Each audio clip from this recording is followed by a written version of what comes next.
The day Elvira Morgan stepped off the stagecoach in Harlo Creek, New Mexico Territory, in the autumn of 1889, she had not seen Elijah Lockhart in exactly 20 years, and yet she recognized him instantly, not by his face, which had been carved deeper by sun and wind and time, but by the way he stood, hat pressed to his chest, eyes carrying that same quiet storm she had never been able to forget.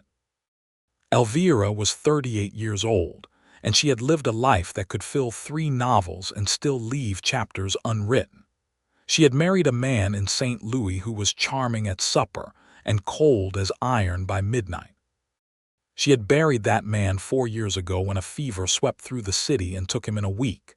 She had raised her daughter, Clara, to the age of 17, and then Clara had married a good, steady young schoolteacher in Missouri and needed her mother less and less, the way daughters do when they become women.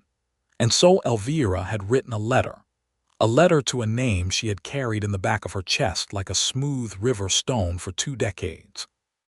A name she had whispered to herself on hard nights and never spoken aloud in daylight. She had written to Elijah Lockhart, and he had written back in 3 words that stopped her breath cold. "Come see it." That was all. No explanation. No grand declaration.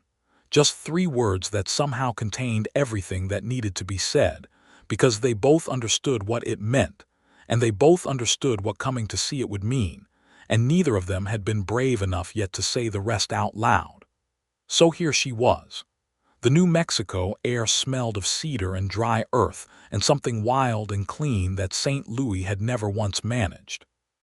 The mountains to the west were painted in amber and purple where the setting sun hit them, and the sky above was so enormous and so saturated with color that Elvira had to stop walking just to absorb it. "You look like you've never seen a sky before," said a voice. She turned, and there he was.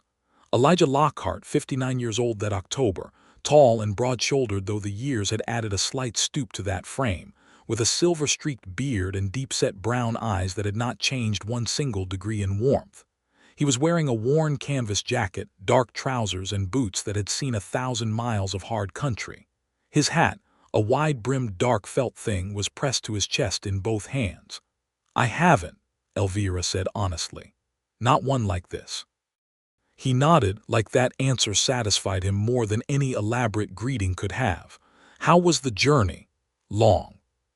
She glanced at her single travel trunk, which the stagecoach driver was already lowering to the ground with a grunt. "But I slept some.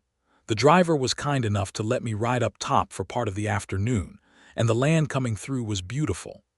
"It gets more beautiful," Elijah said, and he moved to take her trunk before she could, lifting it with the ease of a man accustomed to moving heavy things, though she could see in the set of his jaw that it cost him slightly more now than it once would have. "I've got the wagon just down the street. It's about an hour's ride out to the property." The word sounded modest, almost intentionally so, and she noticed it. "Tell me about it," she said as they walked toward the wagon, a well-kept flatbed pulled by 2 sturdy bays. "I'd rather show you," he said. She climbed up onto the wagon seat with his offered hand, and the warmth of his palm against hers, even through her gloves, was something she felt in her spine. He settled beside her, took up the reins, and clicked the horses forward, and they rolled out through the dusty main street of Harlo Creek, past the general store and the blacksmith and the saloon with its piano music drifting out into the cooling evening air, and then out into the open country, where the road turned to a pale track through grass that was golden with the season. For a while, neither of them spoke, and it was not an uncomfortable silence. It was the silence of 2 people who had known each other long enough to breathe the same air without needing to fill it. Elvira had met Elijah Lockhart in the summer of 1869 in Abilene, Kansas, where her father had run a dry goods store and where Elijah had been working as a trail hand at the age of 39. She had been 18, just finished with her schooling in the East, freshly returned home, and full of opinions about everything. Elijah had come into the store for flour and sugar, and stayed for 2 hours arguing with her about whether the cattle drives were good or ruinous for the land, and she had won the argument, and he had come back the next day and the day after that. They had spent 3 months talking. Just talking, mostly, though there had been one evening on the porch behind her father's store where the fireflies were thick in the air and he had almost kissed her, had leaned close enough that she could feel the warmth of him, and then her father's boots had sounded on the boards inside, and the moment had dissolved. And then the drive season had ended, and Elijah's outfit had moved on, and she had expected him to write, and he had, twice, and then he had not. And life had moved on the way life does when you are 18 and the world keeps presenting itself. She had never known until now, until his letter arrived with trembling handwriting that she immediately recognized even after 20 years, that he had not simply forgotten. That he had gone south into New Mexico territory and had found a piece of land near a creek in the shadow of mountains and had started building something. Had spent 20 years building something. Something he had never named in the letter, but that she now understood, sitting beside him in the wagon with the evening cooling around them and the stars beginning to prick through the darkening sky above, was built with her in mind. The thought was both the most romantic and the most terrifying thing she had ever considered. "How did you find the land?" she asked finally. He glanced at her sideways, checking whether the question was casual or loaded, and seemed to decide it was both. "Came through here in '69, right after I left Abilene. Something about the country held me. I came back in '70 with about $40 and a borrowed mule, and I filed on 160 acres under the Homestead Act. Proved it up in '73. 160 acres. It's more than that now." He was quiet a moment. "I bought the parcels adjacent over the years, when I had good cattle seasons. It's about 1,200 acres total now." Elvira absorbed this. 1,200 acres of New Mexico territory, assembled acre by acre over 2 decades by a man working cattle and saving and planning. "That's a tremendous piece of land." "It needed work," he said. "The house took me 3 years to get right. Built it twice, actually. First one was too small and I knew it the day I finished it, so I pulled it apart and started again. Second one took longer, but it's solid. 20-inch adobe walls. It stays cool in the summer and holds heat in the winter like you would not believe." "You built it yourself?" "Not entirely. I had help from a man named Augustin Salazar and his 2 sons for the adobe work. Augustin's people have been building this way for centuries, and there's a craft to it I could not have replicated alone. I learned a good deal watching him. We've been friends since." He shifted the reins in his hands. "His wife, Rosa, planted the kitchen garden, first thing growing on the property. I told her she could have whatever she needed from it, and she still plants more than anyone could eat, which is her way of making sure I don't go hungry." Elvira smiled in the darkness. "You have good people around you." "The best," he said simply. The wagon rolled on and the track began to climb slightly, cutting through stands of pinon pine and juniper, and then it crested a low ridge and dropped down into a valley, and there below them, lit by the first pale stars and the glow of a 3/4 moon just rising in the east, was Lockhart Ranch. Elvira put her hand flat on her sternum without meaning to. It was not what she had expected, though she had tried hard not to expect anything. It was larger than she had imagined, and more beautiful and more obviously loved. The main house sat at the center of the property, a long, low adobe structure with a covered porch running its entire front length, warm light glowing from every window. Behind it, a timber barn rose against the sky, substantial and well-built, with a corral attached in which she could make out the shapes of horses moving. There were outbuildings, a chicken coop, a smokehouse, a tool shed arranged with obvious intention, each in relation to the others. And there were trees. Young cottonwoods along the course of a creek that cut through the property, and along the south side of the house a row of apple trees, perhaps a dozen of them, their leaves turning gold, their branches heavy with the last of the autumn fruit. "Those apple trees," she said quietly. "I planted them in 1875. He was watching her face rather than the ranch below. They took years to produce properly. First good harvest wasn't until 81. You planted them before you knew they would survive. I plant everything before I know if it will survive, he said. That's how planting works. She turned to look at him and found him already looking at her, and in the moonlight his expression was open in a way that a man who kept his feelings close to the chest could only manage when he had run out of reasons to hide them. Elijah, she said. I know, he said. I know this is a lot to take in. I know you've come a long way and you're tired and you didn't come here with any obligations, and I'm not expecting anything from you, Elvira. He stopped, and she watched him find the words with the care of a man who did not use many of them. I just wanted you to see it. Whatever you decide after that is your own business. She looked back down at the ranch in its valley, and something in her chest that had been clenched for years began to ease.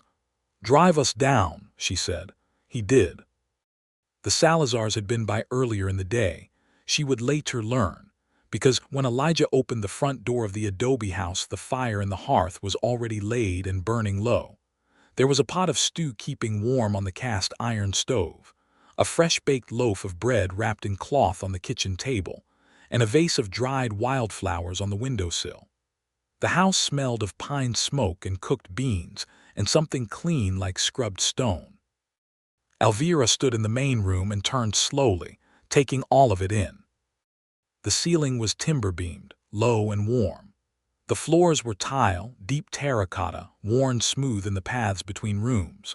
The walls were thick, as he had promised, and whitewashed, hung with a few simple things: a watercolor map of the territory, a framed photograph of a cattle herd, a wooden cross above the doorway that she suspected was Rosa Salazar's contribution. There was a sitting area with 2 good chairs and a settee, clearly not original to the space but chosen with care. There were bookshelves, and she crossed to them immediately, because she had always been a woman for whom a man's bookshelves said more about him than anything he could say himself. She read the spines. There was history and natural science and poetry and practical livestock management and 3 different almanacs. There was a worn Bible, and beside it, incongruously, a collected edition of Charles Dickens. There was a Spanish grammar book which explained the ease with which he had exchanged a few words with the stagecoach driver in Harlo Creek. "Did you read all of these?" she asked. "Every one. Winters are long out here." He was ladling stew into 2 bowls with the unself-conscious ease of a man who had lived alone long enough that domestic tasks held no ceremony. "The Dickens took me 4 winters, which feels about right." She laughed, genuine and surprised, and he looked up at the sound of it as though he had not heard that sound from her in 20 years and had been waiting to confirm he still knew it. They ate at the kitchen table, and the conversation came easily, more easily than either of them might have expected, given the weight of the circumstances. They talked about the property, about the cattle operation, about the particular stubbornness of high desert weather. They talked about St. Louis, where she had spent most of her adult life, and about the city's parks and its grand river, which she described in a way that made him nod with genuine interest. They talked about her daughter Clara and about the school teacher and about the particular bittersweet pride of watching a child become someone who needs you less. "Do you regret it?" he asked at one point, and she knew he meant more than he was saying. "I regret some choices," she said carefully. "I don't regret Clara, and I don't regret—" She stopped. "I regret some silences I should have filled differently." He was quiet, turning his fork in his fingers. "I sent 2 letters," he said. "When I left Abilene, the 3rd one I wrote but I never sent, I thought—" He paused. "I thought you'd moved on. You seemed like a woman who would have moved on, full of life and plans and opinions. I didn't think a trail hand who wasn't even sure yet what he was going to do with himself was what you needed. I thought you had moved on," she said. 2 letters and then nothing. I thought I'd misread the whole thing." He looked at her. "You hadn't. I know that now." Outside, the coyotes had started their evening conversation somewhere out in the dark beyond the corral, and one of the horses stamped in the barn, and the fire in the hearth settled with a soft collapse of embers, and the world was very quiet and very vast around that kitchen table. "I should show you where you'll sleep," he said, and rose to clear the bowls. He had prepared the second bedroom, the one with the window that faced east over the apple trees, with fresh linens and a good thick wool blanket folded at the foot of the bed. There was a washstand with a pitcher of water and a clean cloth, and a small lamp burning low on the side table. "This is lovely," she said, and meant it completely. "Sleep well," he said. He stood in the doorway for a moment, hat still in his hand though he'd set it aside at supper and retrieved it again, and his expression was the expression of a man holding a great deal very carefully. "I'm glad you came, Elvira." "So am I," she said. "I think. Ask me again in a week." He smiled, a real smile, slow and warm and transformative in the way that a smile can be on a face not accustomed to wearing one, and said, "I'll do that," and pulled the door quietly shut. She lay in the dark for a long time listening to the coyotes and the wind in the cottonwoods and the distant sound of him moving through the house, banking the fire, setting things to rights for the night. And she thought about 20 years and what a body does with 20 years when they don't know the thing they're waiting for, and how a man builds 1,200 acres and an adobe house and a row of apple trees, and does it without saying to anyone that it has an intention behind it, only keeps building and building until the thing is so solid and complete that it can speak for itself. She thought she might be in love with Elijah Lockhart already. Had possibly been in love with him since 1869 without ever having had the sense to know it. She fell asleep to that thought and slept better than she had in years. Morning on Lockhart Ranch arrived with a violence of beauty that Elvira was completely unprepared for. She had woken early before 5, some old habit of hers that even the exhaustion of travel could not override, and she had pulled her shawl around her shoulders and gone to the window, and the sky outside was doing something extraordinary. The mountains to the west were still dark and massive, but the sky above them was running through colors from deep indigo to violet to rose to a burning copper along the eastern horizon, all of it reflected in the silver surface of the creek below the cottonwoods, so that the world appeared to be illuminated from 2 directions at once. She dressed and went outside. The air was cold and sharp and smelled of the pinon smoke already rising from the kitchen chimney, which told her Elijah was already up, and the grasses along the creek were silver with frost, each individual blade encased in ice that caught the first light like a million tiny lanterns. She stood on the porch for a long moment, watching the sun build itself up from behind the mountains, and she felt something fundamental shift inside her, some tectonic rearrangement of the things she thought she wanted from whatever remained of her life.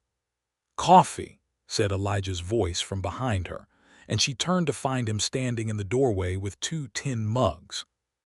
He was already dressed for work in his canvas jacket and heavy trousers, his hat on his head against the cold. She took the mug. The coffee was strong and bitter and perfect.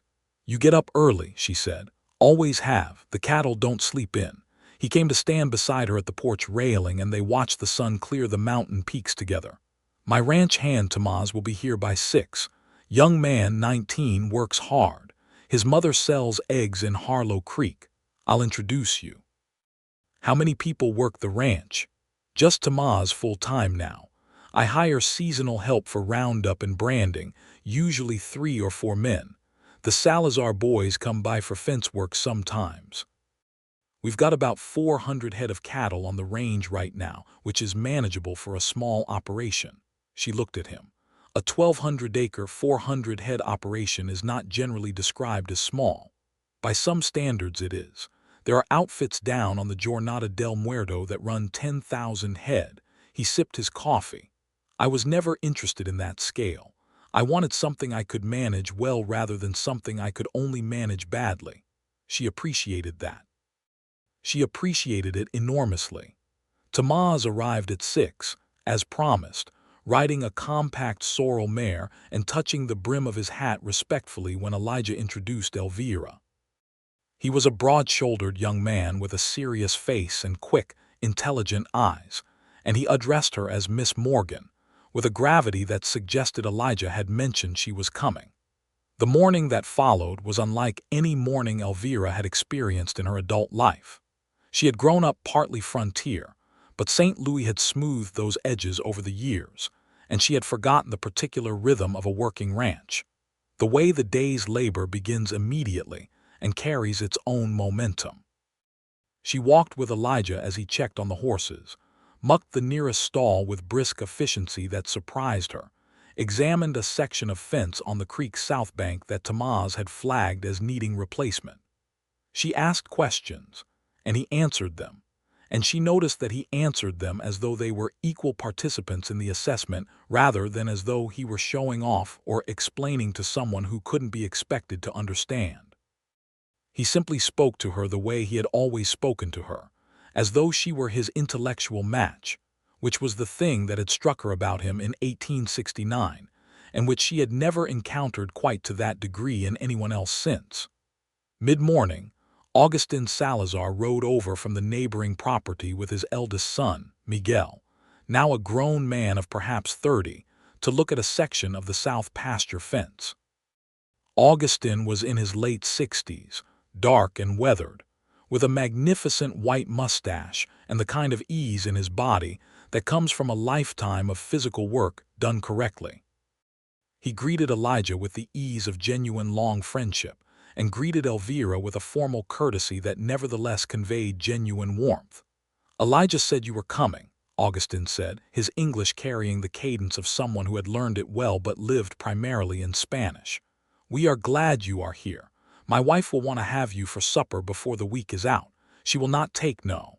"I would never say no," Elvira said. "I understand she planted the kitchen garden." Augustin laughed, genuinely pleased. "She planted the whole valley if you let her tell it, which I do because it is more or less true." After the Salazars rode south to inspect the fence, Elijah and Elvira walked back toward the house along the creek, and the cottonwoods above them were shaking their remaining leaves loose in a cold wind that smelled like the coming of serious winter. The leaves fell gold and brown around them and lay bright against the dark soil along the water's edge. "What will you do with it?"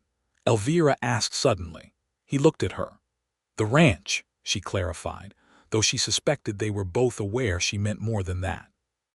"In the long term, you've built all of this, what's the plan for it?" He was quiet for a few steps. They were walking close enough that their arms occasionally brushed, and neither of them moved away. "That depends," he said finally. "On what? On what you think of it after the week." She stopped walking. He walked 2 more steps before he noticed and stopped, and turned back to look at her, and the creek moved behind him, silver and quick, and the cottonwood leaves fell between them. And she thought that this moment, with the cold wind and the golden light and the mountains beyond, was possibly the most beautiful thing she had been inside of in her entire life. "You built this for me," she said. It was not a question, and she knew it was not a question, and he knew she knew it, and so he did not play games with it. He simply looked at her with those dark, deep-set eyes and said, "I built it for the idea of having a life worth sharing. And you were always the person I thought about when I thought about that." He looked away, toward the mountains, a habitual retreat from his own vulnerability. "That might sound, it sounds," she said carefully, "like the most significant thing anyone has ever said to me." He looked back. "But I need you to understand," she continued, "that I am not the same woman I was at 18, Elijah. I have opinions that are considerably more developed, and some of them are inconvenient, and I am not young enough anymore to pretend otherwise to make someone comfortable. I have a life of my own that I have built in different ways, and I am not going to arrive here and simply become absorbed into yours as though I were an addition to the property." He was watching her with something that looked very much like relief. "Lord," he said, "I'd be disappointed if you were." "Good." "I was hoping," he said, with the careful precision of a man choosing his words as though they were tools, "for something that looked more like a partnership, if that's of interest." "It's of interest," she said. The silence that followed was of an entirely different quality than the ones that had preceded it. This one had shape and direction and warmth. "Should we walk back?" he said. "It's getting cold." "Yes," she said, and fell back into step beside him, and this time their arms did not move apart when they brushed. Supper at the Salazar home, which happened on the third evening, was a revelation. Rosa Salazar was a small, energetic woman of perhaps 65 with her gray hair pinned elaborately, and a kitchen that she governed with the absolute authority of a general. The house was full too of Augustin and Rosa's adult sons lived nearby, and both came with their wives and collective children, ranging from infants to teenagers, and the long table in the main room was crowded and loud and warm in the way that houses full of large families are warm, a warmth that has nothing to do with temperature. Rosa put Elvira immediately to work at the tortilla press, which Elvira had never operated but learned rapidly under Rosa's exacting instruction, and by the third one she was receiving genuine compliments, which from Rosa, she gathered, were not distributed lightly. Elijah sat at the table with Augustin and Miguel and the other son, whose name was Carlos, and they talked cattle prices and the prospects for the winter range and the quality of the water in the creek this year. And Elvira watched him from across the room, his ease in this company, the way he listened more than he spoke, the way Augustin's hand landed on his shoulder with the heavy affection of genuine long brotherhood, and she understood something new about him. He had not been alone out here. He had been solitary in certain ways, yes, and there was a loneliness to him that she could still see in the set of his shoulders when he thought no one was watching. But he had built a life with texture and connection, and people who loved him, and that mattered. That said something fundamental about the kind of man he was. He caught her watching him and held her gaze for a moment, and she did not look away. And something about that simple, sustained look in the middle of a crowded, noisy room said more than anything they had yet managed to say to each other directly. After supper, after the dishes and the coffee and the distribution of Rosa's apple cake, which was extraordinary, Augustin produced a guitar and Miguel played it with genuine skill, and the younger children danced in the cleared space by the door, and Rosa sat with Elvira on a bench along the wall and asked her, with the directness of a woman who had no patience for indirection, what she thought of the ranch. "It's remarkable," Elvira said honestly. "And what do you think of Elijah?" Elvira smiled. "Also remarkable," Rosa made a satisfied sound. "He has waited a long time for something worth waiting for. I hope you know that, whatever you decide." She paused. "Augustin and I have known him for 19 years. He is not a man who says much, but he built that house with more care than most men give to anything. He planted those apple trees when there was no one to eat the apples. He always said someone would come to eat them eventually." She looked at Elvira with dark, direct eyes. "I think he meant you specifically." Elvira looked across the room at Elijah, who was watching Miguel play the guitar with a quiet smile on his face, and she thought about apple trees planted in faith, without certainty, in the hope of a future harvest. And she felt something in her resolve toward caution begin to soften, not break, not collapse, but soften the way frost softens in the late morning sun. On the fourth day, he showed her the rest of the property. They rode out together on horseback, he on a big buckskin gelding named Colonel, she on a patient dark bay mare named Patience, who had been Elijah's dry observation about naming horses, and covered the full extent of the 1,200 acres over the course of a long morning. The land was extraordinary. The eastern sections were high desert grassland, rolling and open, dotted with juniper and scattered with the cattle that moved through it in slow, purposeful clusters. The western sections followed the creek through a deeper valley where the vegetation grew thicker and the light came down through cottonwoods in long golden shafts, and there was a natural spring at the valley's head that came up clear and cold from the rock. He had built a small stone wall around the spring to protect it. The wall was old, mossy at its base, careful in its construction. He had built it in the first years. "You built this just to protect the spring," she said. "Springs are the life of a property in this country," he said. "You protect what gives life." He dismounted and crouched beside the spring, cupping water in his hands and drinking it. After a moment she dismounted and did the same, and the water was shockingly cold and tasted of minerals and deep rock and something ancient. "I think I understand," she said, straightening, wiping her wet hands on her riding skirt. "Why you couldn't just write it in a letter. Why you said come see it." He had straightened too, and they were standing close, closer than they usually stood during the practical business of the day, and the creek moved below them and the horses stood quiet and the mountain stood behind everything like a promise. "A letter can't hold it," he agreed. "No," she said, and then because she had spent 4 days deciding and had decided, "Elijah." "Yes." "I think I'd like to stay." He went very still. "Not as a guest," she said. "I mean," she paused, gathering herself, "I am a practical woman. I understand there are things to be worked out.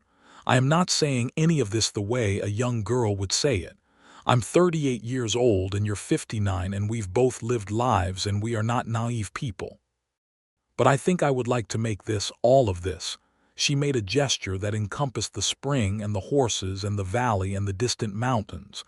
"A conversation we have seriously, if that's what you're asking me." "That's what I'm asking you," he said. His voice was careful and low, and she could hear in it the effort of a man keeping himself very composed. "That's exactly what I'm asking you." "Then yes," she said. "Yes, it's of interest, very serious interest." He reached out then slowly and took her hand and held it in both of his, the way you hold something you've been afraid you would never get to hold. His hands were warm despite the cold air, rough with decades of work, and she felt his grip with her whole body. "I've been wanting to do that since you stepped off the stagecoach," he said. "Only since the stagecoach," he looked at her. "Since 1869. That," she said, "is 20 years of withheld information, Elijah Lockhart." "I know it. We're going to discuss that at length. I'm prepared for that." She laughed, and he held her hand, and above them the cottonwoods moved in the November wind, and everything was exactly as hard and exactly as simple as it needed to be. In the days and weeks that followed, Elvira did not turn the practical woman she was on and off like a lamp. She wrote letters to Clara in Missouri, long, careful letters explaining what she was doing and why, and to the woman who managed the apartment she rented in St. Louis, and to the handful of friends she had kept close enough to owe an explanation. Clara's letter back was warm and slightly unsurprised in a way that made Elvira realize her daughter had perceived things about her that she had not perceived about herself. She also threw herself into the work of the ranch with a thoroughness that startled Elijah in the best possible way. She had grown up partly frontier, as she had told him, and the rhythms returned to her body more quickly than she had expected. She rode out with Tamaz to check on the cattle in the eastern pastures. She worked with Rosa in the kitchen garden, putting it to bed for the winter, mulching the beds and pulling the last of the root vegetables and preserving what could be preserved. She reorganized Elijah's supply ledger, which had been maintained in a haphazard way that was functional but inefficient, and presented him with the revised system with the expectation that he would adopt it, which he did without argument, because he was a man with enough self-knowledge to recognize when someone had improved something of his. He noticed everything she did. She could feel him noticing, not in a surveillance way but in the way of a man absorbing something he had hoped for so long that the reality of it was something he was still calibrating. She noticed everything he did, too. The way he rose before dawn every single day without complaint, as though the ranch were a living thing that needed tending the way a child does. The way he spoke to Tamaz, with patience and the kind of teaching authority that does not condescend. The care with which he maintained everything on the property, the fences inspected and repaired before they became problems, the equipment maintained, the horses seen to last each evening before he himself sat down. There was a moral quality to this attention that she recognized as character. They had not kissed yet. They had held hands and walked close, And there were evenings by the fire when the distance between their chairs contracted to something small and warm and charged, and the moment would approach, and then one of them would say something, and the moment would pass. She was aware of this as a kind of accumulation, a gathering of something that would eventually become unavoidable. It became unavoidable on a Tuesday evening in late November, when the first real snow of the season had come down out of the mountains and covered the valley in 6 inches of white that turned everything quiet and strange and luminous in the moonlight. They had spent the afternoon ensuring the cattle were in the protected pastures and the horses well bedded, and they came inside cold and tired and pleased with themselves, and Elijah made coffee and they stood in the kitchen drinking it and looking out the window at the snow-covered apple trees, which were beautiful in a way that was almost painful. "First winter snow," she said. "Every year it does that," he said. "Every year I think I'm ready for it and then it happens and it's still something." She looked at him. He was looking at the apple trees with an expression she had come to recognize, the expression he wore when he was thinking about the past and the future simultaneously, which was a thing the ranch seemed to require of him regularly. "Hey," she said softly. He looked at her. She set down her coffee mug. He watched her do it. She stepped toward him, closing the small distance between them in the kitchen, and put her hand against the side of his face, and he leaned into it with his whole head, like an animal accepting comfort it has been waiting for, and his eyes closed briefly. "Elvira," he said. "I know," she said. 20 years. I know it. I'm not going anywhere," she said. "I want you to understand that. I'm not leaving." He opened his eyes and looked at her, and she saw in them something vast and grateful and relieved that the surface of him, in its usual composure, could not contain. He put his hand over hers where it rested against his cheek. "Is this?" he started. "Yes," she said, before he could finish being uncertain about it, and kissed him. It was a slow kiss, the kind that accumulates meaning as it goes, that contains in it all of the time it took to arrive, and he kissed her back with the particular tenderness of someone who has been very careful for a very long time, and is now, finally, allowed to be unguarded. His arms went around her and she felt the breadth of him, the solidity of him, and she thought that she had been cold for a very long time without quite knowing it, and that she was warm now.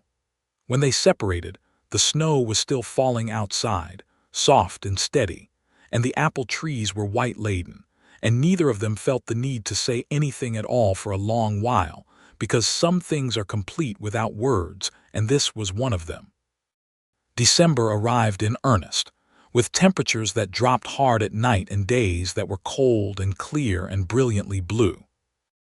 Elvira had sent for more of her things from St. Louis, not everything, because some decisions require confirmation before you commit the last of your belongings, but enough. 2 more trunks arrived on the Harlo Creek stage in the second week of December, and she unpacked them into the second bedroom, because she was still being careful and sensible, and Elijah was still being respectful and patient, and neither of them was yet ready to discuss what the sleeping arrangements of a permanent arrangement would look like, though there was an understanding building between them that was doing its own quiet negotiation. What she unpacked from those trunks mattered to him, she could see. He never commented, but she caught him looking at her books arranged on his shelves, her dark green shawl hung on the hook by the front door, her good writing paper and pen case on the corner of the kitchen table. Small evidences of her presence becoming permanent, being absorbed by the house. Clara came for Christmas. She arrived with her husband, Robert, a slender, earnest young man of 23 with spectacles and a strong handshake, and Clara herself, who was 17 and looked remarkably like Elvira at that age, and had her mother's same directness and her mother's same quality of attention. She took one long look at Elijah Lockhart standing at the wagon step to help her down, and then one look at her mother's face, and appeared to make all necessary calculations in approximately 4 seconds. "You have apple trees," she said to Elijah by way of greeting. "I do," he said. "Planted in 75, they produce well. Your mother and I were out last October picking the last of them." "Do you make cider?" I make a press run in October every year. Rosa Salazar makes an apple preserve that I understand is worth more than silver in 3 counties. Clara looked again at her mother, and her expression said, very clearly, well, I can certainly see why. Christmas at Lockhart Ranch was something that Elvira did not have words for and knew she would spend years trying to describe to people who had not been there. The Salazars came on Christmas Eve, all of them, and the main house was crowded with bodies and noise and the competing aromas of Rosa's tamales and Elvira's gingerbread, which she had not made in years and found that her hands still remembered. And Augustin played the guitar this time while Miguel sang, and the children ran from room to room, and one of the smaller Salazar grandchildren fell asleep under the Christmas tree that Elijah had brought in from the upper pasture. A fat juniper that Tomás had helped stand in a wooden bucket in the corner, decorated with candles and dried orange slices, and a string of red berries that Rosa had made. Robert, Clara's husband, proved himself in the first hour by rolling up his sleeves and helping Tomás in the barn without being asked, which earned him Elijah's immediate respect. Clara sat in the kitchen with Elvira and helped with the gingerbread and talked with the ease of a daughter who is also becoming a friend, which is the best possible evolution of that relationship. "Are you happy, Mama?" Clara asked at one point quietly, while the main room was full of noise and laughter. Elvira thought about it honestly because she was a person who took that question seriously. "Yes," she said, and then, more specifically, "Yes, I believe I am." "Looks at you like you invented sunlight," Clara said. "He does not. He absolutely does. Robert noticed it before I did, and Robert doesn't notice anything." Elvira laughed and shook her head, but she did not argue the point further because she had noticed it herself. The way Elijah's attention found her in a crowded room. The way he placed himself always slightly between her and whatever direction he wasn't entirely certain about, an old instinct of protection that was never obtrusive. The way he listened when she spoke as though every word she said was worth collecting. She told him late that Christmas Eve after everyone else had gone to bed or departed home, sitting by the fire together in the main room with the juniper tree still glowing softly in its corner, that Clara approved. "That matters to you," he said. It was not a question. "Enormously." "Then I'm glad." He was quiet. The fire was low and the room was warm. Outside, the snow lay on everything and the stars above the valley were absolutely extravagant. "I have a question to ask you," he said, "and I want you to know that whatever you answer, I respect it and nothing changes between us as it stands. I want to be clear about that first." She turned from the fire to look at him. He was not a man who made speeches, and so this preamble told her the weight of what was coming. "All right," she said. He reached into the pocket of his coat, which was hanging over the back of his chair, and produced a small object, which he held out to her on his palm. It was a ring, a simple thing, a narrow gold band with a small oval turquoise stone set in silver. The stone, a deep blue-green that was the exact color of the sky over the valley on a cold, clear morning. It was clearly not newly purchased. It had a history in the warmth of his palm. "I bought this 12 years ago," he said, "from a silversmith in Santa Fe. His name was Pedro. He was very old and he made things that were so right they could only be right for one thing. I knew what it was for when I saw it, but I didn't have anyone to give it to yet." He paused. "I've carried it since 12 years," she said softly. "I kept thinking about you. Even after 20 years, I kept thinking I should have written a third time or gone back to Abilene. I kept telling myself it was too late. And then one winter about a year ago I thought, what is the worst thing that could happen?" She could say no. She could have moved on entirely. She could not even remember who I am, but at least I would know. He looked at her with that openness she had seen in him that first night on the ridge, the expression of a man who has run out of reasons to protect himself. "So I wrote the letter." "You wrote the letter," she said, "and you came." "And I came." He looked at the ring, then at her. "I know this is fast by some. It has been 20 years, she said. "It is the least fast thing I can think of." He laughed genuinely, a little helplessly, and the laughter made him look younger, and she loved him for it.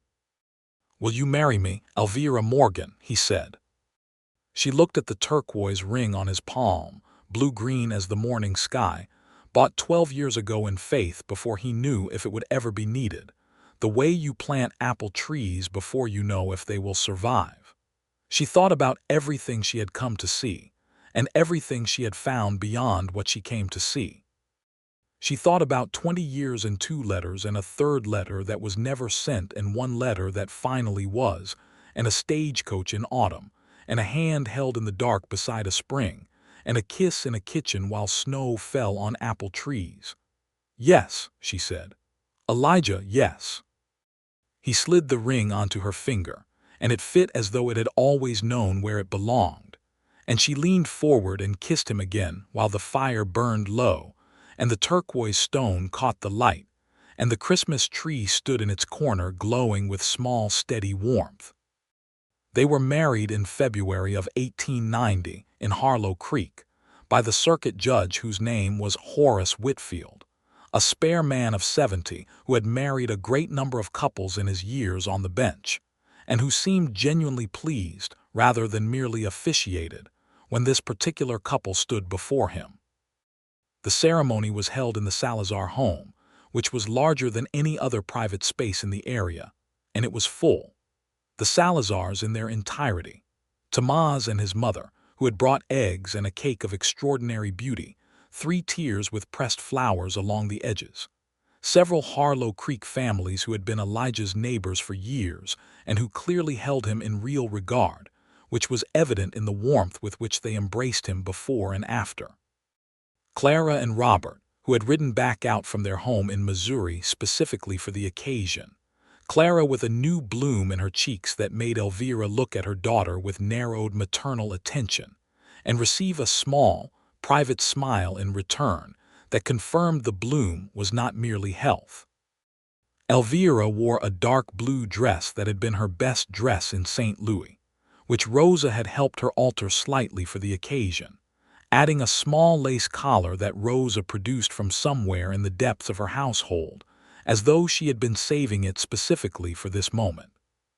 She wore her hair pinned up simply, without adornment beyond a small blue ribbon that Tomás's mother had presented her with that morning, and she carried a small bunch of dried wildflowers and evergreen sprigs because it was February, and the wildflowers would not come for months, but the gesture was sufficient. Elijah wore his best coat, which was dark wool and newly pressed, and he had trimmed his beard and his hair, and he looked, Elvira thought, watching him across the room before the ceremony, the way a man looks when he has been given something he did not believe he deserved and is still slightly astonished by it. When she walked toward him, he watched her come with an expression so unguarded that several of the Salazar women pressed handkerchiefs to their faces in sympathy. Judge Whitfield kept the words simple and true because he was old enough to know that simple and true is what endures.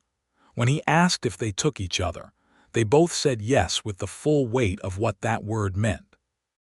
Afterward, Rosa served food enough for twice the crowd, and Augustin and Miguel played, and someone produced a fiddle, and there was dancing, and Elijah danced with Elvira in the way of a man who has not danced in a long while but who is sufficiently motivated to remember how. "I should warn you," he said, moving through the steps with more grace than she had expected, "that I am not a consistent dancer." "You're doing fine," she said. "I'm doing fine because you're a good lead and you're compensating for me." "I am," she agreed cheerfully. "Don't let it bother you." He laughed against her ear and spun her, and the room was full of music and warmth and the smell of good food and the sound of people who were genuinely happy for them, and it was one of the great evenings of her life. Spring came to Lockhart Ranch with a drama that matched the fall. The snow retreated from the valley floor in March. The creek ran high and silver-cold with snowmelt from the mountains, and then one morning in early April Elvira went out onto the porch in the first light and saw that the apple trees were in blossom, all 12 of them simultaneously, a white and pale pink explosion that filled the air with a scent that was delicate and extraordinary. She went back inside and shook Elijah awake. "The apple trees," she said.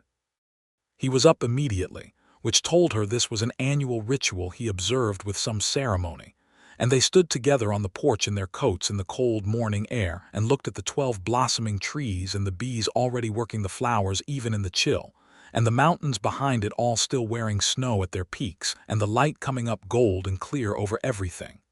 "Every year," he said quietly. "Every year," she agreed. "And then, every year from now on." He put his arm around her and she leaned against his side, and the apple blossoms moved in the morning wind, and the bees went about their essential and unromantic work, and everything was in motion and everything was good. The news that Clara was expecting arrived in a letter in May, which made Elvira simultaneously a bride of 3 months and an imminent grandmother, which was a strange and wonderful position to be in. She read the letter at the kitchen table with Elijah sitting across from her eating his breakfast, and when she looked up from it with a complicated expression, he said, "What is it?" with the attention of a man trained to notice her. She told him, and he set down his coffee and was quiet for a moment and then said, "Well, and then we should start on the guest room properly. We have a guest room. A proper guest room. One that's comfortable for a woman expecting a baby and eventually also comfortable for the baby." He looked at her. "If they want to come, if Clara and Robert want to come." She had not even considered this, and the fact that he had, immediately and practically, made her love him with a specificity that surprised her. She wrote to Clara that same afternoon, and Clara's reply came 4 weeks later, containing the words, "Robert says yes immediately, and so do I," underlined twice. The guest room was expanded through the early summer, which meant breaking through an adobe wall and adding a room, which required Augustine's expertise. And Augustine came with both sons and 3 extra men. And the whole thing was accomplished in 2 weeks with a communal energy that reminded Elvira of the barn raisings she had seen in Kansas as a child. People gathering around the construction of something because the construction itself was worth celebrating. Rosa planted a particular rosebush against the new room's exterior wall, a deep red variety that she said would bloom in summer and would fill the room with scent through the window, which was the kind of detail that made Rosa Rosa.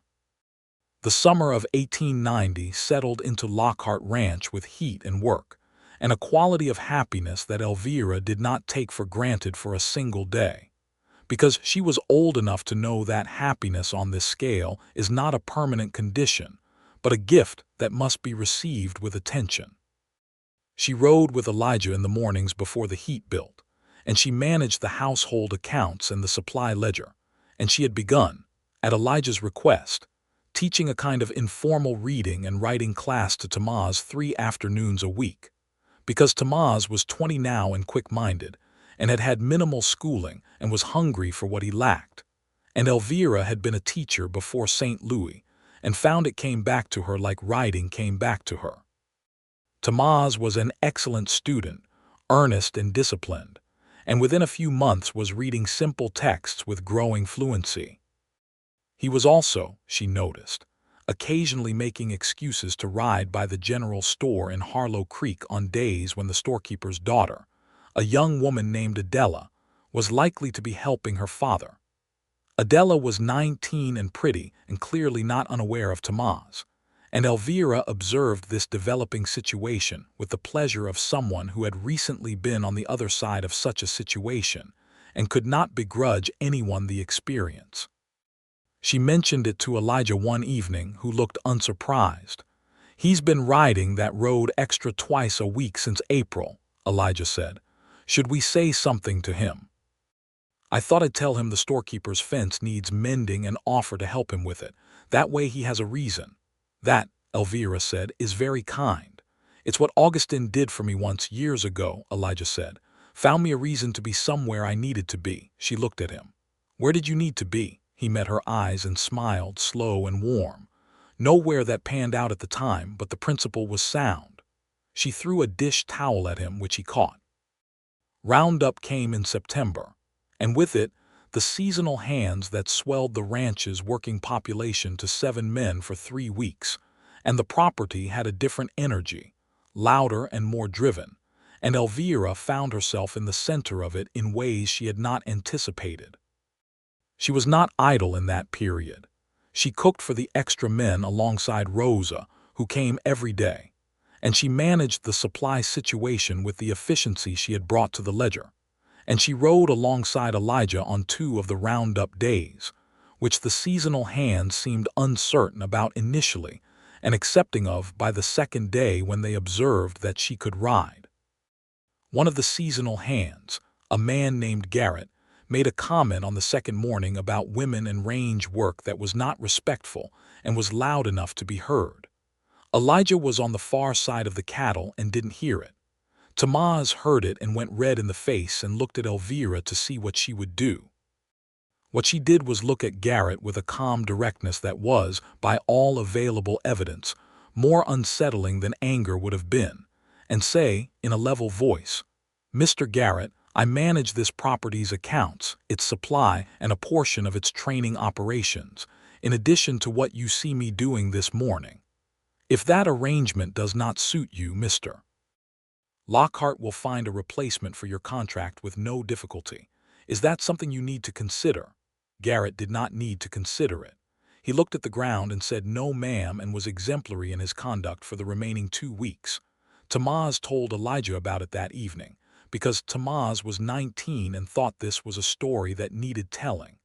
Elijah listened to the whole account and then looked at Elvira across the supper table. "I heard you handled something this morning," he said. "Nothing that required handling," she said. "That's what Tamaz said. He said you handled it so thoroughly there was nothing left to handle. Tamaz is a perceptive young man." "He is," Elijah agreed, and then simply, "Thank you. You don't need to thank me for running my own household." "No," he said, "but I want to." Clara and Robert arrived in October, Clara now visibly expecting, her color good and her spirit high, Robert solicitous and a little nervous in the way of young expectant fathers everywhere and in every era. They settled into the new guest room, which was everything Rosa and Augustin had built it to be, warm and comfortable and sweet, with the last of the season's rosebush through the window. The mood of the ranch shifted with them in it. It became fuller, if that was possible. Robert helped Tamaz with fencing and demonstrated a surprising aptitude for physical work that his appearance of scholarly mildness did not suggest. And Tamaz, appreciating a willing partner, talked more freely than he usually did and told Robert about the storekeeper's daughter. And Robert gave him advice that was earnest if theoretically based, and Elijah watched this exchange from across the corral with a quiet smile. Clara walked with Elvira every morning, slowly because her gait was adjusted by the weight of the baby, along the creek bank under the cottonwoods whose leaves were turning again, gold and orange against the blue New Mexico sky. "Are you glad you came here?" Clara asked one morning, watching a hawk riding a thermal high above the valley. Elvira thought about the apartment in St. Louis, the respectable widowhood, the polite society and the winter park and the careful, managed life she had been maintaining. She thought about 3 words on a piece of paper: "Come see it." She thought about apple trees in blossom and the spring in the Western Valley and a turquoise ring fit for no other finger.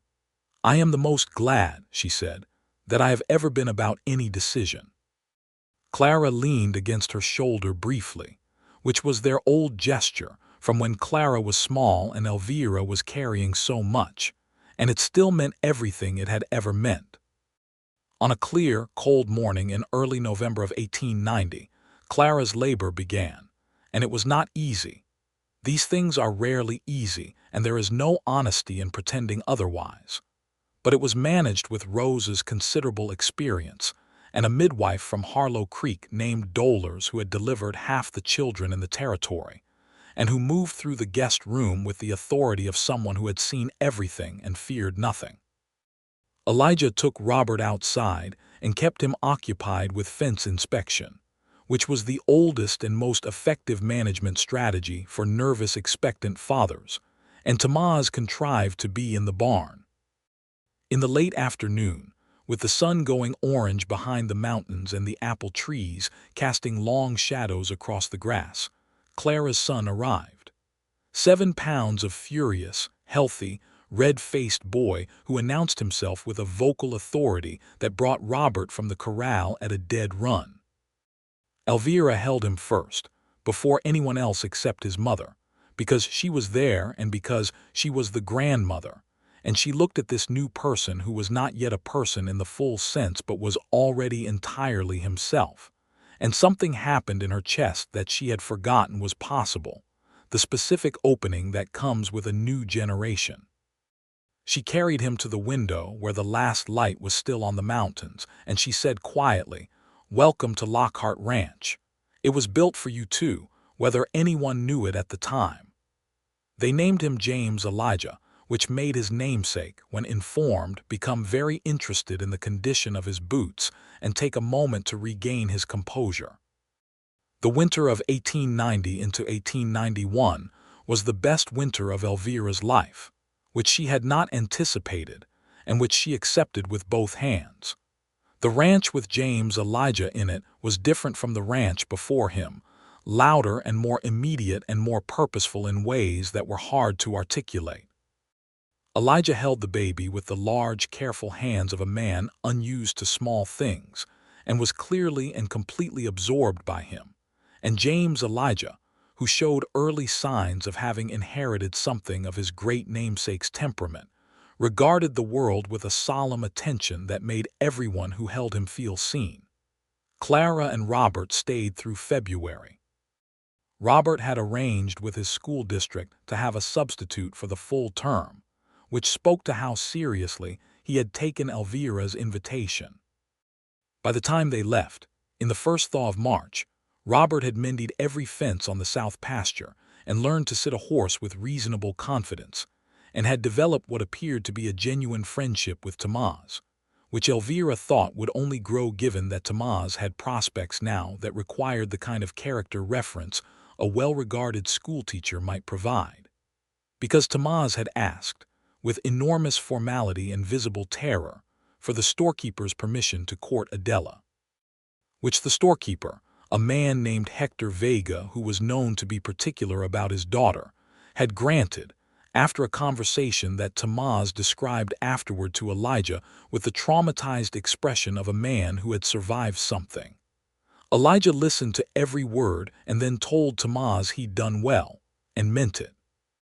The courtship of Tamaz and Adela was conducted with great propriety over the next year, in the way that courtships in small frontier communities are conducted when both families are watching, and Elvira took a particular interest in it without over-investing, because she understood something about what it felt like to be young and uncertain and hoping, and she wanted to be the presence in Tamaz's life that provided practical support without sentiment he'd find uncomfortable. She ensured, therefore, that Tamaz had decent clothes when he needed to present himself. She continued his reading and writing lessons, which expanded into arithmetic and basic accounting, which Elijah noted had direct practical value for a man who might one day manage his own operation. She occasionally relayed to Adela, through Rosa who knew the Vega family well, that Tamaz was the most capable and trustworthy young man she had ever worked with, which was not calculated. It was true, but it did not hurt. Spring of 1891 brought the apple blossoms again, and Elvira stood on the porch with Elijah's arm around her in the cold early morning and watched them open, as she had stood and watched them the year before, and she thought that this was what it meant to be in a place, to accumulate seasons in it, to watch the same trees do the same extraordinary thing year after year, and have it mean something new each time. "What are you thinking?" Elijah asked. "I'm thinking that I would like to plant more of them," she said. "I know 12 is a good number, but I think 20 would be better." He looked at the existing row, considering. "We'd have to expand the row to the west. There's a section along the creek bank that gets good sun." "I know, I've looked at it." He looked at her with that expression she had come to know as his version of delight, contained, warm, very specific. "You've planned it out already." "I have 8 more trees. I'd like to plant them before the end of April." "Then we'll plant them before the end of April." They did. Elijah turned 60 in October of 1891, and Elvira organized something that she did not call a party, because he was not a man for parties, but which was in fact exactly a party by any reasonable definition. The Salazars came in their entirety, including Rosa's sister who was visiting from Albuquerque, and who turned out to be an even more forceful personality than Rosa, which everyone found both alarming and entertaining. Tomás came, and brought Adela and her father with the gravity of a man who had earned the right to bring her to his employer's home. Clara and Robert came with James Elijah, now a serious and mobile 11 months old who had recently discovered that walking was theoretically possible and was in active experimentation with this hypothesis. Elvira made the cake herself. 3 layers, dark and rich with molasses, frosted with a brown sugar cream that Rosa had taught her and that she had practiced 3 times in the preceding week to get right. On the top, she had pressed a small stamped tin star into the surface, because he was a man for simple and true things, not for elaborate gestures. When she brought it to the table, the assembled company began to sing, and Elijah looked at the cake and then looked at Elvira with an expression that was everything gratitude and love, and the particular emotion of a man who had been solitary for so long that he was still, even now, slightly astonished to find himself in a room full of people who had come specifically for him. 60 years, Rosa said from across the table. And the best ones last, eh? By a considerable margin, Elijah said, and he was looking at Elvira when he said it. She cut the cake. Tomás and Adela were married in the spring of 1892, in a ceremony in Harlo Creek that was attended by most of the town and by everyone at Lockhart Ranch. The storekeeper, having completed his year of careful observation, presided over the event with the satisfied expression of a father who has seen his daughter well settled. Adela was radiant and practical and clearly the right person for Tomás, who was 22 now and had filled out in the way of young men who do physical work, and who had, through the winter's continued reading and arithmetic lessons, developed into someone who could, as Elijah had begun discussing with him seriously, potentially manage his own small operation within a few years. At the wedding supper, Augustine gave a toast that went on for a pleasurable length of time and touched on the value of hard work, the importance of good neighbors, the specific gift of finding your person in the world before you have wasted too much time being foolish about it. He looked at Elijah and Elvira while he said the last part, and the table laughed, and Elijah raised his glass and did not argue with a word of it. That same year, in the summer, something happened that tested the peace of the valley in a way that Elvira had not anticipated. A land speculator arrived in Harlo Creek from back east, a man named Aldrich Poole, well-dressed and well-spoken and carrying papers that he claimed gave him rights to a section of creek water that Lockhart Ranch, the Salazar property, and 2 other smaller ranches all depended on. This was a thing that happened in the territory in those years. Speculators who used obscure water rights claims and legal complexities to pressure small landowners into selling at reduced prices or paying for access to water they had been using for decades. Elvira heard about it first from Rosa, who had heard about it from the wife of one of the smaller ranchers, and she came home that afternoon and told Elijah in clear, unambiguous terms exactly what she knew and what she suspected, and what she thought needed to happen next. What needed to happen next was a lawyer.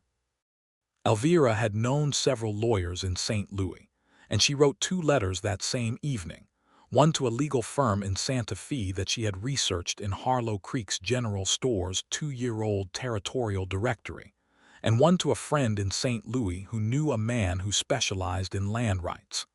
Elijah sat at the kitchen table and read both letters before she sealed them and said, "You're more prepared for this than I am. I have been in situations involving men who use documentation as a weapon," she said. "You learn to prepare documentation of your own."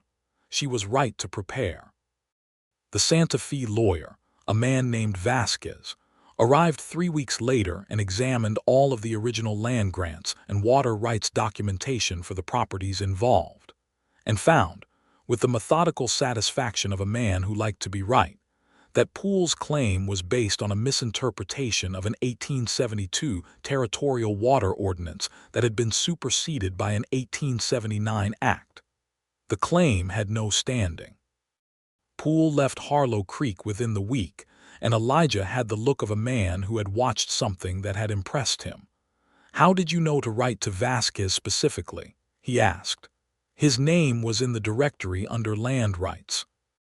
And his office address was Santa Fe, not back east, which meant he understood territorial law rather than trying to apply Eastern law where it didn't belong.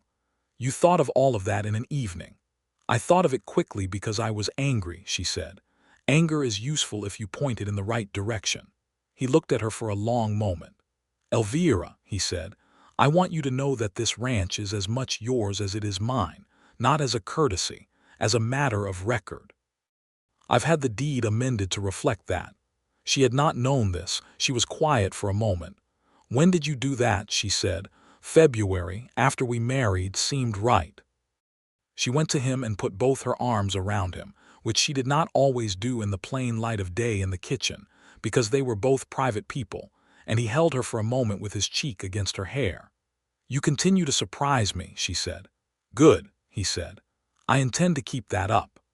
The years settled into their rhythm, the particular rhythm of a working ranch that is also a home and is tended by people who love both the work and each other. The apple orchard expanded to its 20 trees, and in the autumns they pressed cider and made preserves, and Elvira developed a dried apple preparation that she sent to Clara every winter. And Clara reported that James Elijah, now approaching 4, refused to eat any other dried fruit and could be managed in difficult moments by the strategic deployment of it. The cattle operation continued to be sound and carefully run. Tamaz, who lived now in the small house Elijah had helped him build on the eastern section of the property, managed increasingly more of the daily operations, and his competence was such that in 1893, Elijah gave him a partnership stake in the operation, a modest one, but real, with documentation, and with the clear intention that it would grow. This was the right thing, and Elvira had advocated for it. And watching Tamaz receive the news with a composure that he immediately abandoned in favor of an expression of pure, helpless gratitude was one of the great satisfactions of the decade. Adela and Tamaz had a son in 1893, a round and healthy boy they named Felipe, and a daughter in 1895 they named Rosa, for reasons that required no explanation. The name gave Rosa Salazar a satisfaction that Elvira estimated would sustain her for at least another decade. In the spring of 1894, Clara came without Robert, who had the school term and could not leave, and she came alone, and she was quiet in a way that Elvira read immediately as something difficult. They did not discuss it right away, because Clara needed to settle, needed to feel the ranch around her, needed to walk the creek under the cottonwoods and hold baby Felipe and sit at the kitchen table with coffee. But on the third morning, when Elijah had gone out early and the house was quiet, Clara told her mother that she and Robert had lost a baby in the winter, a girl, early enough that the loss was private but late enough that it was real. Elvira held her daughter for a long time and said nothing that wasn't true and didn't promise things that weren't in her power to promise. And Clara cried the way you cry when you've been holding it for months and have finally found the place where you can let it down. Elijah knew, because Elvira told him that evening, and the next morning when Clara came down to the kitchen, he had quietly set her usual place at the table and there was coffee made and fresh bread, and he said good morning and asked if she wanted to ride out to the West Valley, because the wildflowers were coming in and he thought they were worth seeing. He didn't make anything of it. He just created space and offered company, and she went with him, and they rode for 2 hours and came back with Clara's color better and her shoulders lower. Elvira watched them come back from the porch and felt something about Elijah Lockhart that was beyond love, strictly speaking, Or was love in its fullest version? The version that includes respect and gratitude, and the recognition that you are with someone whose goodness is not for show and not for occasion, but is simply how they are every day, without needing to be asked. Clara had two more children in the years that followed.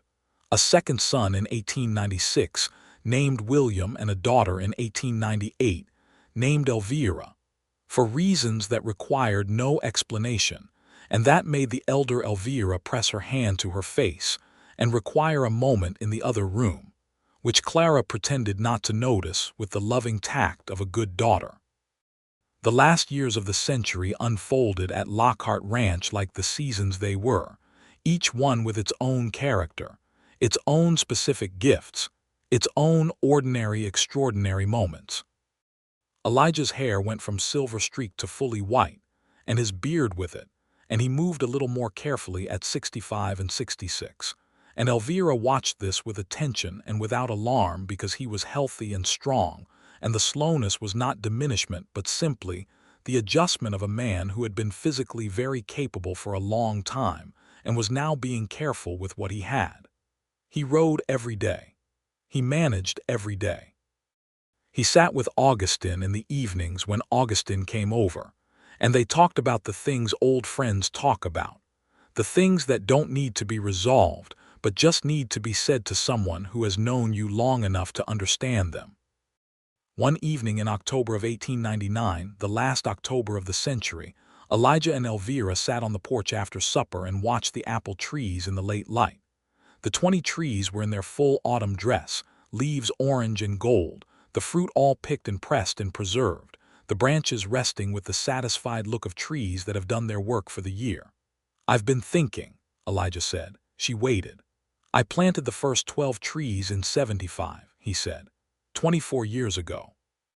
"I know, and you planted the next 8 in 91, 8 years ago. I know that too. I was thinking," he said, "that we should plant more in the spring." Another row along the north side of the creek, for the grandchildren, for James and Felipe and little Elvira and William and whoever comes next. He paused. "I want there to be trees here that I won't see fully grown. I think that's the right thing to want."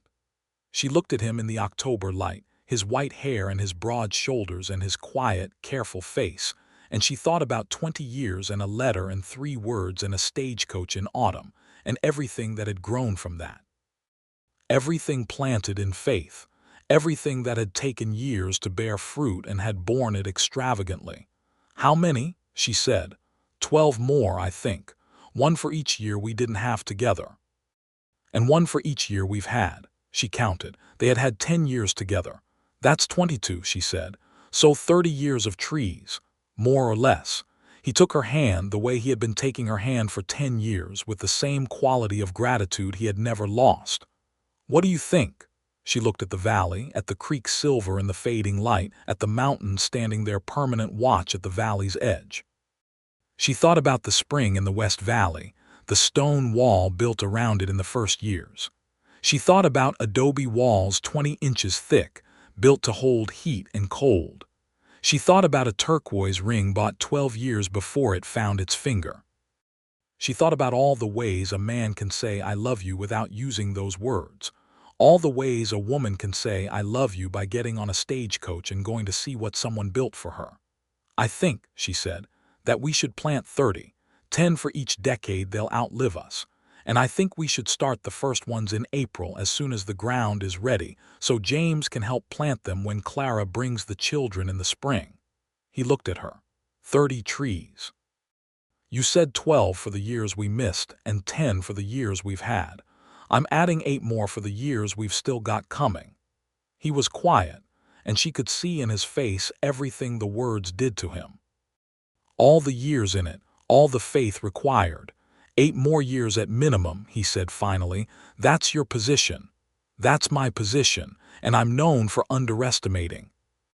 He squeezed her hand and laughed, and the laugh went out across the valley, across the silver creek and the golden trees and the cold clear air, and up into the enormous western sky where the stars were beginning to appear one by one, the same stars that had been above this valley when he first found it in 1869, the same stars that would be above it long after both of them were gone, above the trees and the spring and the 1,200 acres that he had built one careful piece at a time, in faith. For someone he hoped would one day come to see it, she had come. She had come and seen it and stayed, and the thing he had spent 20 years building had become, in the 10 years since, something neither of them could have imagined alone, something larger and richer and more alive than a single person's intention, because that is what happens when the right person arrives, and the thing built in solitude becomes a thing built together. The stars came out above Lockhart Ranch in the October evening, and the coyotes began their conversation somewhere in the dark hills, and one of the horses shifted in the barn, and Elvira Morgan Lockhart sat with her hand in her husband's on the porch of the house he had built twice, under the sky above the valley he had loved for 30 years, and was exactly where she was supposed to be. In the spring of 1900, they planted 30 apple trees along the creek's north bank. James Elijah, 10 years old and serious and strong, helped dig the holes. Little Rosa Salazar, 6, carried water from the creek in a tin pail very solemnly and spilled a great deal of it and did not mind. Baby Elvira, 2, contributed primarily by sitting in a patch of new grass and eating dirt, which her mother intercepted at regular intervals. Elijah dug alongside Tomás and Augustin, 3 generations of men who had built this valley into what it was, and Elvira walked the row and checked the depth and the spacing with the attention of someone who had learned, in 10 years on this land, exactly how things needed to be placed to take root. When all 30 trees were in the ground, they stood back and looked at what they had done, and it looked, as newly planted things always do, small and tentative against the scale of the landscape around it. But Elvira had stood in this same place looking at 20 trees that had once been 12, and she knew what patience could do. She knew what faith and water and 30 years could do. "They're going to be beautiful," she said. "They're going to be magnificent," Elijah agreed. He put his arm around her and she leaned against his side, the way she had been leaning against his side for 10 years, and the children moved around them in the warm spring morning, and the creek ran quick and silver past the new trees, and the mountains stood at the valley's edge in all their ancient patience, and everything that had been planted in faith, every tree, every stone wall, every repaired fence and whitewashed wall and season accumulated one on top of another was here, present and growing, as alive as the people who had tended it. Elvira thought of the woman she had been when she stepped off that stagecoach in the autumn of 1889, tired and hopeful and frightened in ways she hadn't fully admitted, holding 3 words on a piece of paper like a key she didn't yet know the door to. She thought about the door it had opened, about everything behind it. She thought that a woman could not be given a better gift than to be asked, in the right moment of her life, by the right person, to come and see something that had been built for her. She had come, she had seen it. She had understood that what she was seeing was not just land and adobe and apple trees, but 20 years of a man's faith in the possibility of her, kept alive without certainty, without guarantee, without anything but the conviction that some things are worth building before you know if anyone will come to receive them. She had received it. She had made it her own and his and theirs. And in the spring of 1900, standing in the new century with 30 young apple trees at her back, and the man she loved beside her, and the sound of children around them, and the mountains standing their quiet watch over all of it, she understood completely and without reservation that she was home. Not the home you are born into, the home you find or that finds you when you are finally ready to know what home means. Lockhart Ranch had waited for her. She had come. And nothing, not the years already spent nor the years still to come, could make that anything other than exactly right.